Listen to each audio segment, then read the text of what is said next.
This is Allison Hunt, and I'm reading you my fourth novel, Starset 158. Chapter 7, Tree Jumping. AK had gone rogue, and Jeremy had been taken away. "What's happening?" Lily asked Alejandrin. "I'm sorry. Everything that you loved is gone." "What are you talking about?" "I have bad news, Lily," Alejandrin said. "There are still robots after you out there. You're never going to see Fan again, and you have to accept that. They will kill you both next time."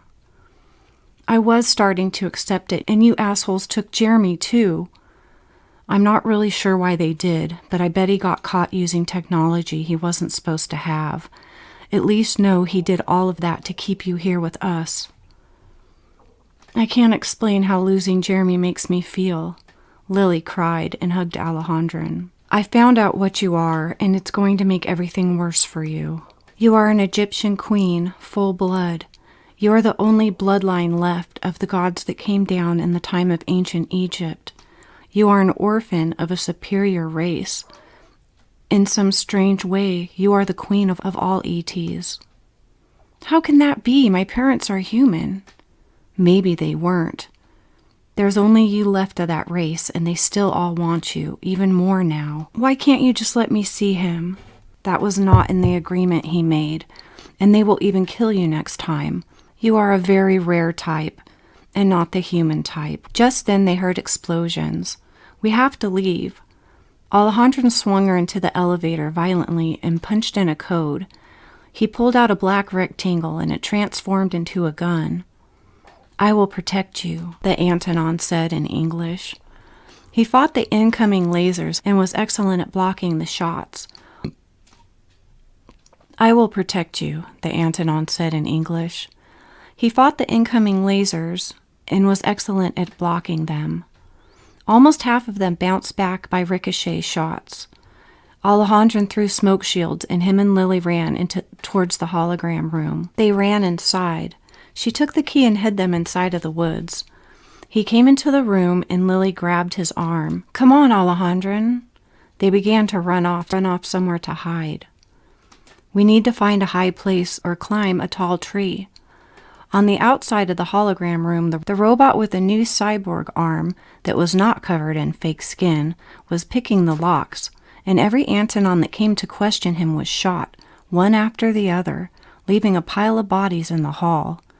Alejandro and Lily climbed slowly up a large tree. He had these 4 wands that would latch onto the tree as a step, but since he only had 4 of them, it took them a very long time to rotate them between the 2 of them and climb the tree. Alejandro was reaching up to reposition the next one for Lily, but he slipped and barely caught himself. He caught Lily, but the wand fell. "Fatat!" Alejandro screamed as he watched the wand fall down. He yelled and held still. Lily laughed. "It's not funny," he screamed. "I know, but you're angry. You're sexy when you're mad, and you're never mad." He stopped and smiled and swiftly kissed Lily's lips. She smiled, and they continued climbing. They found a nice split towards the treetops, and Alejandro took out some netting, and they carefully made a web to hold them. They lay on it together. "Now what do we do?" "We wait. We prepare." "I'm so hungry. I have a few wafers on me." He went to pull them out, but the tree grew before them and rapidly blossomed apples. They smiled. He put the wafers away. They ate and rested. "Why won't all of you just let me see Fan? I tried talking to the Antonon. They just want to complete their experiments for their studies. But if we join you, it messes up all of their plans." "Maybe stories can change." "They are afraid of him. He's unpredictable, like you are. And he wants to see you just as badly, Lily. They put him through the dream trials.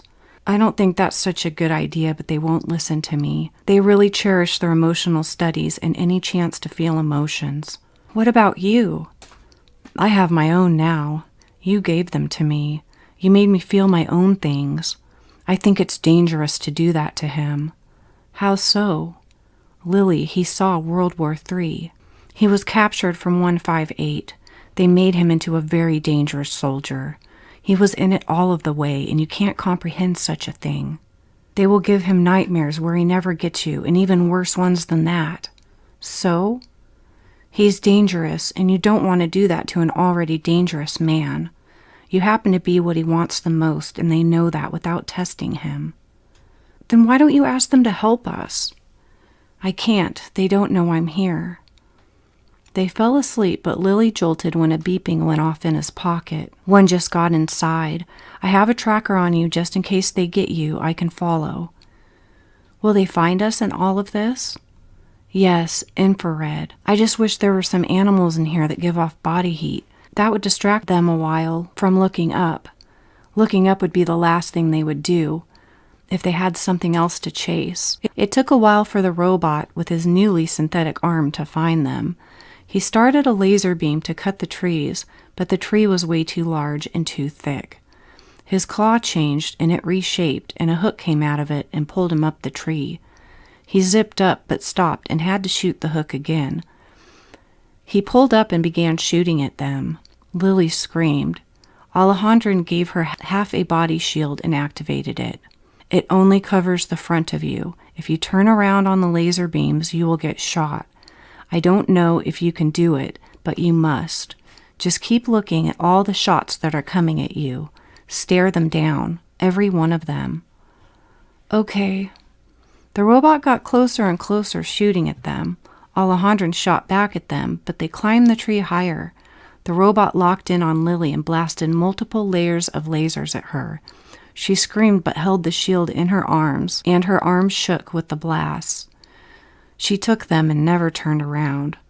Alejandro wrapped an arm around her and blasted the robot, who took several hits. He slipped down the rope a ways.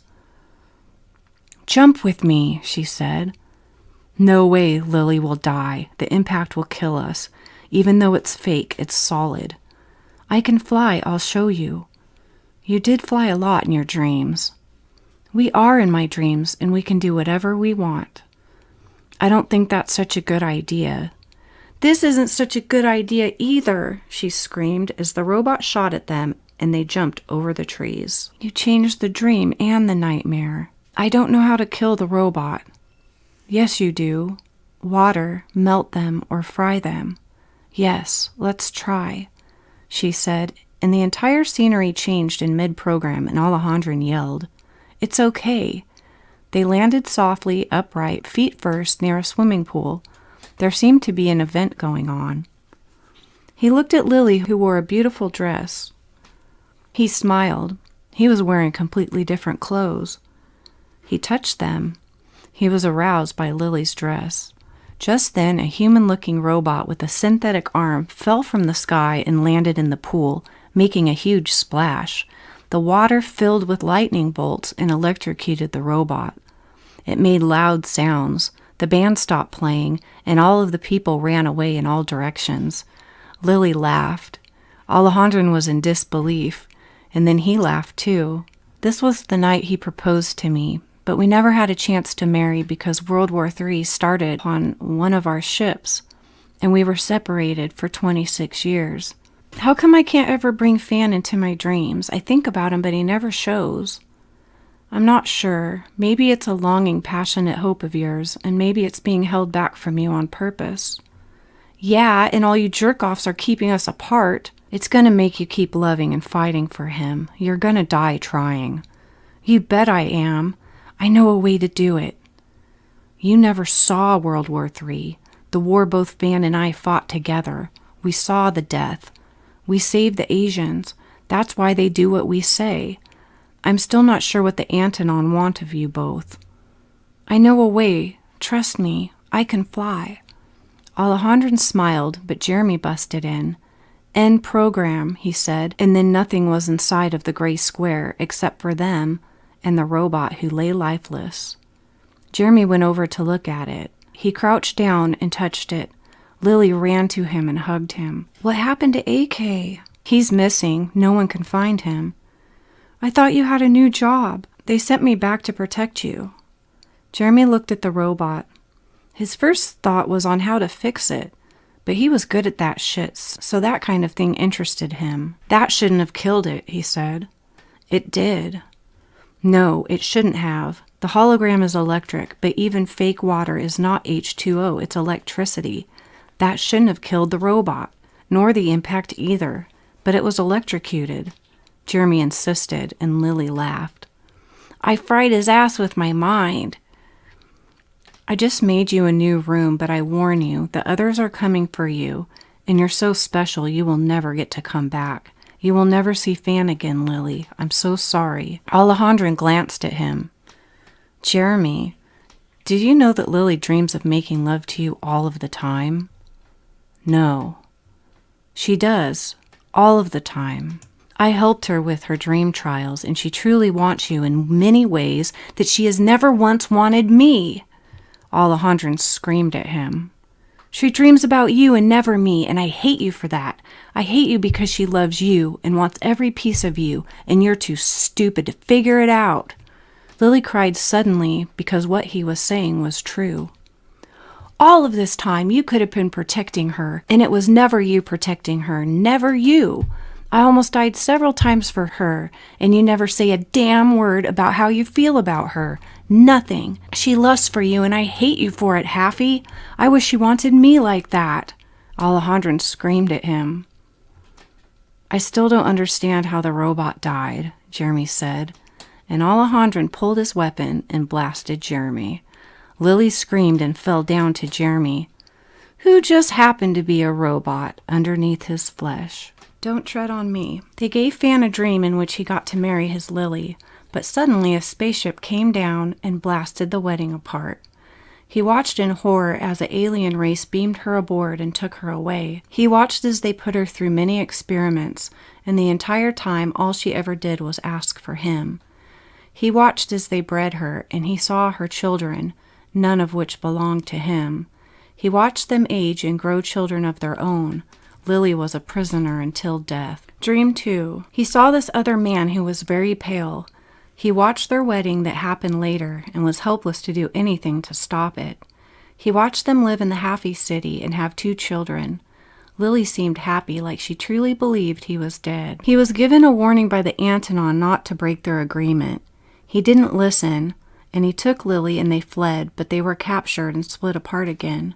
The Antonon brought him back to his home. The Antonon brought him back home, but when Singh answered the door, the Antonon kicked it all of the way open, and in front of him they murdered his family.